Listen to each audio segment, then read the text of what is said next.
Hi everyone, in this video we're going over pendular control. I'm working on building up my wingovers and trying to really perfect them. And as I'm reading the PPG Bible, it talks about starting off small. And some of the earlier ones that I did, I definitely tried to go probably bigger than I should have for my current skill level, and I wasn't really building the foundations for it. So I'd like to take this opportunity to show you sort of like the beginning steps of it and see what a beginner pilot might go through as they're building up their wingover skill. I think a lot of times you watch these videos on YouTube and these pilots are doing these huge wingovers and you don't really get to see a lot of the progression. You get to see like someone who's done it masterfully, and I'm definitely not there in terms of mastery yet, but I'd like to go through that process with all of you. So I'm actually reading the PPG Bible right now on this particular topic, and it's got a whole section in here for wingovers. So it says, wingovers are sequential coordinated turns done in a way that accentuates the glider's natural pendular rates of roll and pitch change. So essentially, you know, when your glider's up here and you're down here, the normal swinging motion, it's basically doing those turns to accentuate that. So it says to start off with a left turn input, weight shift, and then brake. Hold for 2 seconds, then let up. As your body crests and start coming back, apply right turn input, holding it for 3 seconds, then release. Repeat back and forth. Smaller wings require less time due to their shorter lines. Adjust the timing for maximum effect. So it says, like a wing swing set, you don't need much input if it's done at the right time. Controls are more responsive at the bottom of each swing due to increased G-load. At 2 Gs, 250 pounds of pilot motor feels like 500 pounds. So I think it's like the equivalent of, like if you're on a swing, as you reach the apex or the bottom or the crest, I guess, of your swing is when you're kicking out. And at the top, you're pulling your legs back in. And then at the crest, you're pushing that out again. And you're creating that momentum. So I think it's sort of the same principle as like you're coming back here. You'll weight shift this way, pull a little bit of brake, do that. They do say to keep a little bit of pressure on your outside lines to avoid any sort of high side collapse. Actually, that's the next topic here. So it says, use some outside brake at the end of each swing and expect to twist outwards slightly. This is a great exercise to learn pendular control, but don't let it get too steep, which can happen quickly. Recover to level by using the opposite actions. As with coming out of a turn, you'll pitch up during rollout. So you'll see that when people do the wing over, they'll inflate, sort of balloon up almost. And so you got to be able to level that out. Skill is most evident when you can stop a wing over in only one swing, then control the surge that follows pitch up.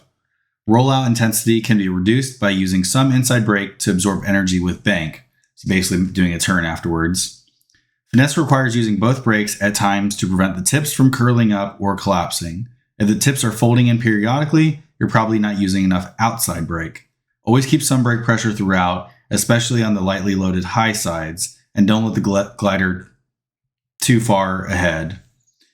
That's about all it covers. It does have some diagram, in terms of sort of the movement that you'll get, but take a look at this video. For those that know how to do wingovers and are really proficient with them, give me feedback. What would you have done differently? Where can I improve? Is there any advice that you would give?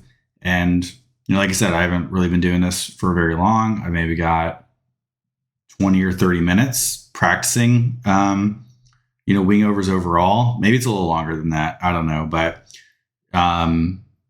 max an hour maybe. And I don't even feel confident saying that. So anyways, let me know what your thoughts are.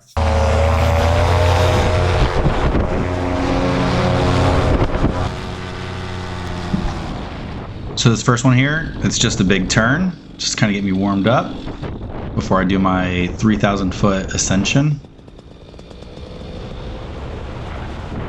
That was a pretty deep turn, and I pulled a little bit of right brake first, and then just to build a little bit of energy, and then I did a hard left to do that sharp turn there. This view never gets old. This is so awesome.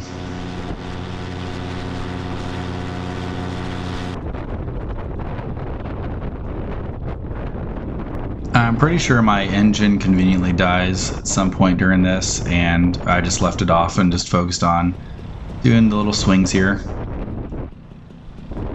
Alright, so my weight shift is very minimal here. I really just kind of like moved my hips over to one side or the other and then gave it a little bit of brake input as I came to that crest. Before I would put my leg over the knee on where I wanted to weight shift, but the weight shift was too dramatic for the small inputs that I was looking to do. So this is kind of how I compensated for it. I don't know if there's a better way to weight shift your hips in there or not, but yeah, this is kind of where it landed. But I was slowly building these swings. I probably could have gone a little bit further, but I wanted to really try to keep it balanced as much as possible right here. And so I come out of that one. Obviously it wasn't a big one or anything. And I go and do it again. So I just want to get a feel for the timing on when I'm doing brake input and weight shift. And it felt pretty natural. I would say overall, I felt really good about it.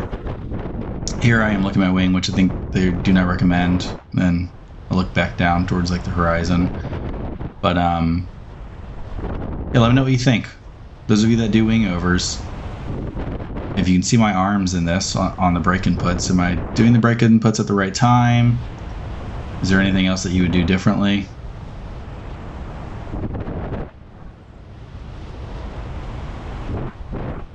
I will say having this chase cam, I think is going to really help improve my learning progression a lot, because I can really critique and see what's going on from a bird's eye view, if you will. When I had the head mount going, it was quite difficult to really see what was going on. I think the stabilization worked a little too good on the helmet cam, so I couldn't really evaluate or critique, what I was doing in the moment. So this was definitely going to give me a better angle.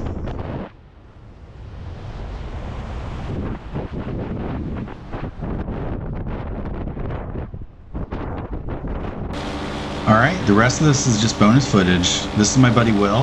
He just got the new Thunderbolt. I think it's a 17 meter. And he's been having a blast with it. You see he's like carving up the sky. I don't have it on this particular view, but you see him do a couple other big turns as he's descending. And yeah, I kited it for a little bit. I was going to fly it, but I'm not sure if I'm ready for that small of a wing yet. So we'll see. It was about about 10 o'clock right here, actually. 10:15, somewhere around there. And I was getting pretty thermally. I was going to do some really low passes, but it's getting bumped around a little bit, so decided to stay a little bit higher off the ground. But just making on the small little track with these two little cones here. And then we head back to the airport, land and call it a day. So enjoy the rest of the footage, and see y'all soon. Bye.